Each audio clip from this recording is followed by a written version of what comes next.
সুপ্রিয় দর্শক আসসালামু আলাইকুম, কেমন আছেন সবাই? আশা করি আল্লাহর রহমতে ভালো আছেন। চলে এলাম আজকে একটা নতুন রেসিপি নিয়ে। চলুন তাহলে দেখুন আজকে রেসিপিটি। আজকে বানিয়ে নেব ঝাল সুজি বা সুজির উপমা রেসিপি, যেটাই বলুন না কেন। এর জন্য প্রথমে কিছু উপকরণ নিয়ে নিয়েছি। এখানে নিয়েছি পেঁয়াজ, লঙ্কা কুচি, ক্যাপসিকাম কুচি, বিট কুচি। এখানে বিটটা অপশনাল, চাইলে আপনারা দিতে পারেন, আবার না চাইলে না দিতে পারেন।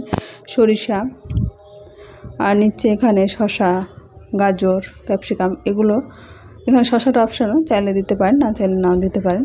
এখন এই সবজিগুলো ছোটো ছোটো টুকরো করে কেটে নিয়েছি। অন্যদিকে ওভেনে একটা প্যান বসে এখানে আমি 1 কাপ সুজি নিয়েছি, 4 কাপে মেপে। সেই সুজিটাকে হালকাভাবে এখানে মিডিয়াম ফ্লেম করে 3 থেকে 4 মিনিট মতো ভেজে নেব।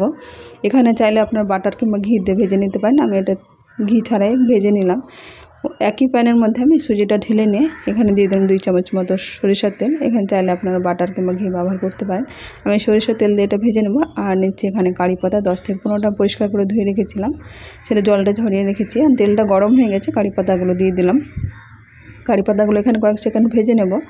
আর আগে থেকে আমি যে পেঁয়াজ কুচিয়ে রেখেছিলাম, সেই পেঁয়াজগুলো এখন সবগুলো উপকরণ একটা একটা করে আমি দিতে থাকবো। এখানে শসা দিয়ে দিলাম, যাতে সবগুলো ভাজা যায় সেটা খেয়াল রেখে গেলো। এখন ভেজে নিতে হবে ক্যাপসিকাম, গাজর, বিট, কাঁচা লঙ্কা সবগুলো দিয়ে আমি এর মধ্যে এগুলোকে ভেজে নেব। এটা সবজিটা খুব সহজে যাতে ভাজা যায়। আর সরিষাটা সাইডে দিয়ে আমি এরকমভাবে ভেজে নিলাম।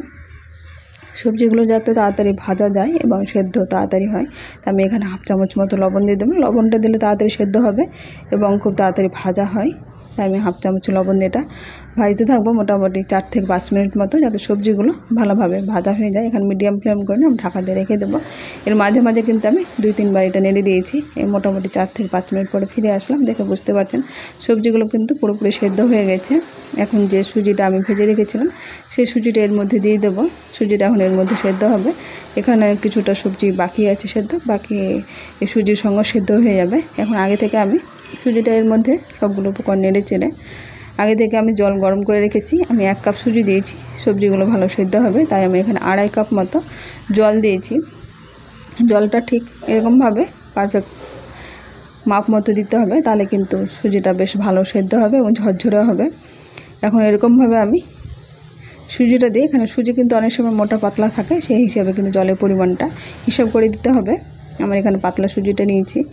এখন জলটা দিয়ে এরকমভাবে সঙ্গে সঙ্গে মনে হচ্ছে টেনে গেছে, কিন্তু এখানে যে জলটা আছে সেই জলটাতে সেদ্ধ হয়ে যাবে। তাই আমি এখন একেবারে আঁচটা কমিয়ে দিয়ে ঢাকা দিয়ে রেখে দেবো।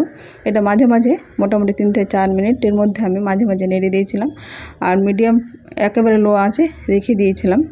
ঢাকনা উঠে এখন দেখিয়ে দিচ্ছি, এটা কিন্তু পারফেক্ট সেদ্ধ হয়ে গেছে এবং ঝরঝরে হয়ে আছে। এটা আরও ঠান্ডা হয়ে গেলে ঝরঝরে হয়ে যাবে সুজিটা কিন্তু।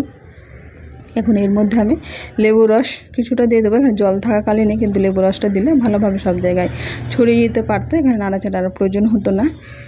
এখন সুজিটা দিয়ে আমি ভালোভাবে হাতে সাজে সাবধানে একটু নেড়ে দেবো। এখন এরকম নেড়ে চেড়ে ওভেন বন্ধ করে দেবো। এখন একটা সার্ভিং বাটিতে আমি এটা উঠিয়ে নেব। এটা জাস্ট একটু দেখতে ভালো লাগবে বলে এরকমভাবে সকাল বিকেলে নাস্তা হিসেবে এটা খুব সহজেই তৈরি হয়ে যায়। এখানে অনেকে চিনি খেতে চান না, তারা কিন্তু এরকমভাবে ঝাল সুজি হিসেবে এই উপমাটা তৈরি করে নিতে পারেন। এরকমভাবে খুব সহজে তৈরি হয়ে গেছে। আমার রেসিপিটি কেমন লাগলো আপনারা অবশ্যই কমেন্ট বক্সে কমেন্ট করবেন। আজ তাহলে এই পর্যন্ত, ফিরে আসছে নতুন কোনো রেসিপি নিয়ে। ভালো থাকবেন, সুস্থ থাকবেন। আসসালামু আলাইকুম, আল্লাহ হাফেজ।